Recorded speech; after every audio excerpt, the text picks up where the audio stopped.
catastrophes happened and Mars and Malefic souls started to incarnate into the planetary body, Atlantis cataclysms happened, and that's when our DNA started to get slightly tampered with because the planet fell into a lower vibration, and so did we.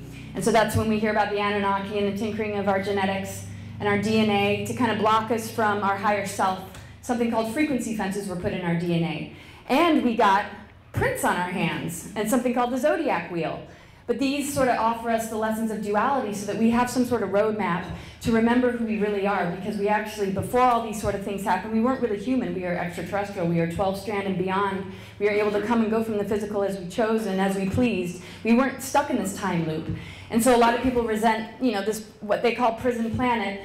But the prison part of it is only the negative ego. And in our own personal lives, we can see that we put ourselves in our own prison when we get stuck in those dynamics, when we treat others without that unity consciousness, and we fall into those behaviors that either are too inflated about the self or too down about the self. I mean, it's just that imbalance. And so a lot of times with clients, I ask them, just take that hat off altogether. All the things you feel good about, all the things you feel bad about, put it over there and just identify with nothingness, because that's when we start to find nature and the fact that the soul's made of the elements, earth, air, fire, and water. And when we see, the planetary body, the water, the air, the earth, the fire, all be tinkered with and, messed with, that's almost like the negative ego that has blocked us from being able to identify the fact that nature is a reflection of our soul essence.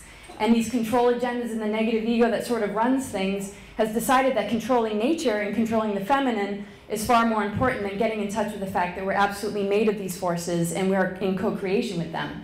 They don't want that, just similar to maybe we find in our lives when our negative ego gets the best of us, it ruins relationships, it ruins our family, we might get caught in addiction, and it's all a lesson to learn.